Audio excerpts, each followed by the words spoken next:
If you're a current Starlink subscriber or you're thinking about getting Starlink, you're going to really like what just happened with Starlink. Let's talk about it.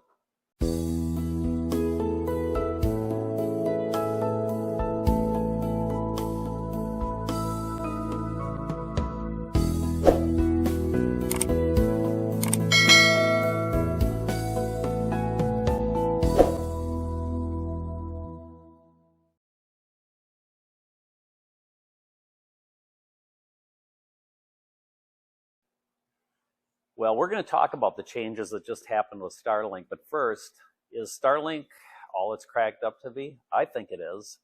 I really think it is. But let's start talking about 3 reasons why you might want to consider it. Safety would be the first reason. You will at some time, and not if you will be at some time in a campground where there's no Wi-Fi or cell coverage. And then think about the worst case scenario of something that might happen if you're not able to call out for help. That's a good reason to have Starlink.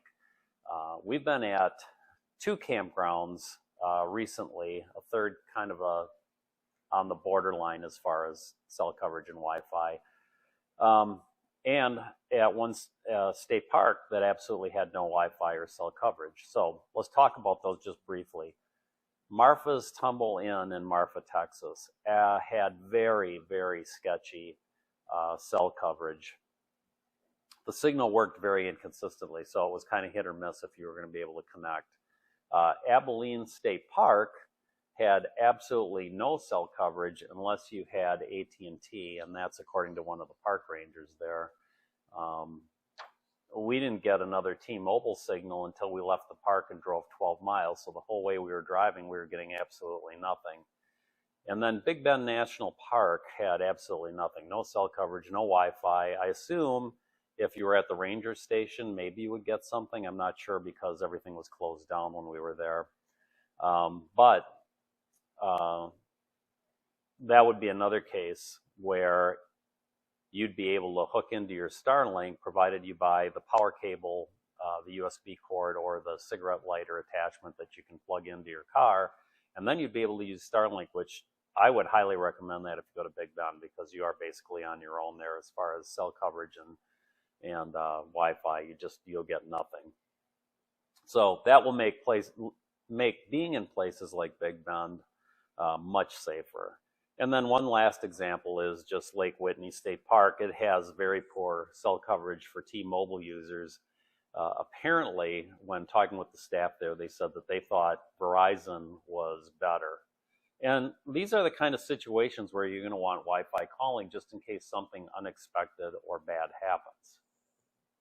A couple other reasons from a safety perspective why you'll want to have it. If you're camping, you should always have a camping plan with friends or family so that they know that you've made it to your destination and that you're safe. And this would require that, at the very least, being able to check in with them at each camping stop. And then I would also say that if you don't have cell coverage or Wi-Fi, you're going to be faced potentially with severe weather coming that you're not aware of. And you know how fast weather changes, especially down here in Texas. It seems that it really does change quickly. But there's always potential for strong winds, severe thunderstorms, tornadoes, flash floods, you name it.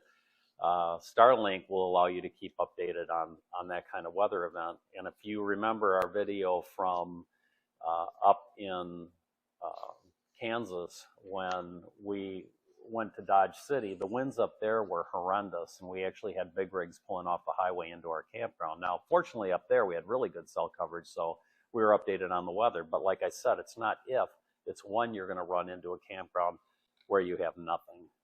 Now, purely from a practical standpoint, Wi-Fi allows me to work on my laptop, on my videos. I currently tether my laptop to my iPhone, and to tell you the truth, that is terrible because I can make a really short video and it will take around an hour to upload to YouTube.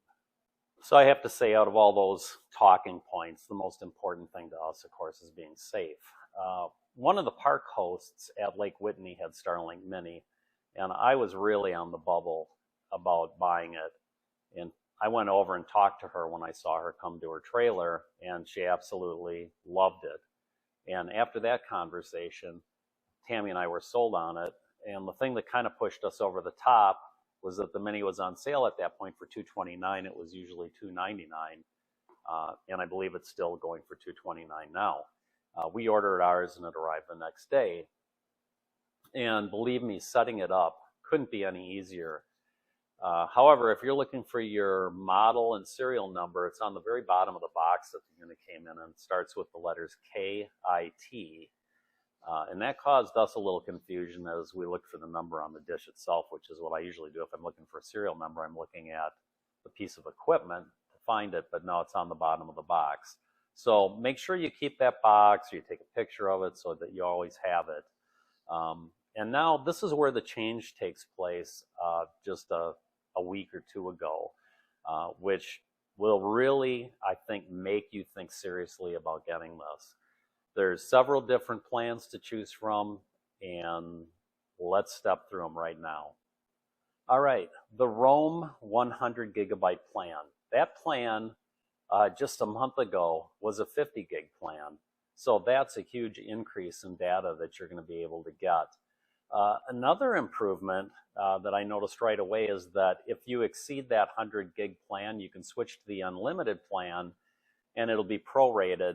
The unlimited plan is $165. It'll be prorated for the rest of the time period that you're in. So it was never prorated before. If you were on the 50 gig plan, the minute you exceeded 50 gig, if you opted in to buy more, it was $1 a gig. And if you exceeded $165, it didn't say, okay, well, you're capped out now, we'll just keep you at the 165 unlimited plan. It kept adding to that. So this is like a major improvement in my mind with Starlink.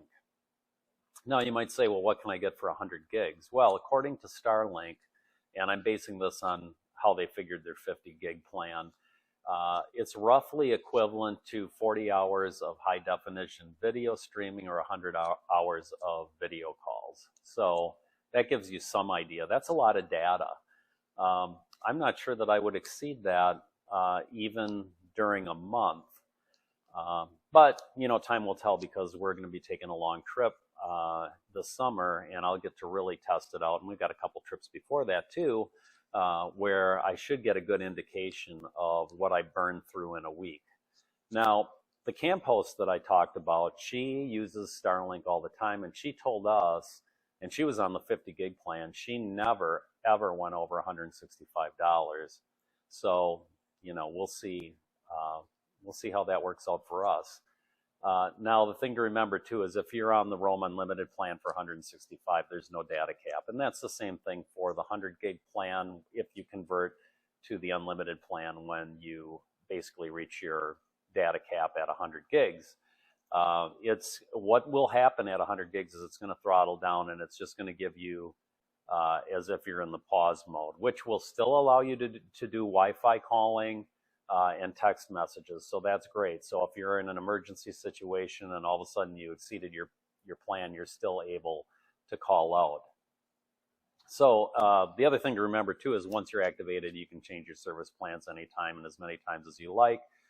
And changes take place immediately or at the start of your next billing cycle, depending on the plan. For example, I went to the standby mode the first week after I began using Starlink, and I received a message that my subscription would change to standby at the end of my current billing cycle. So that's how it works. You have the ability to pause and resume your service with standby mode.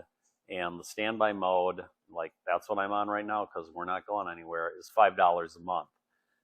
And like I said, there's a minimal amount of data that you can send with that. So let's get down to the meat of the matter. Just how hard is it to set up? Well, it's really easy. So let's walk through the steps quickly. Okay, the first thing you're going to do is go to starlink.com, activate, and this is where you're going to enter the Starlink number from the label on the bottom of the box the unit came in. So don't look at the unit. You're not going to find it there. After entering that number, which begins with the letters KIT, fill out the rest of the account information and choose your plan. And then the next step is to download the Starlink app to your phone, and it's going to guide you through the entire setup process. Now, the last thing I want to mention, and one of the most important things, is when you set up your Starlink network, make sure that you set it up with its own name and password so it's secure. You definitely don't want an open network where anyone can access your Starlink account. All right, it took us 30 minutes from the time we unboxed the unit until the point where we actually had an internet connection. And the internet connection was actually surprisingly fast.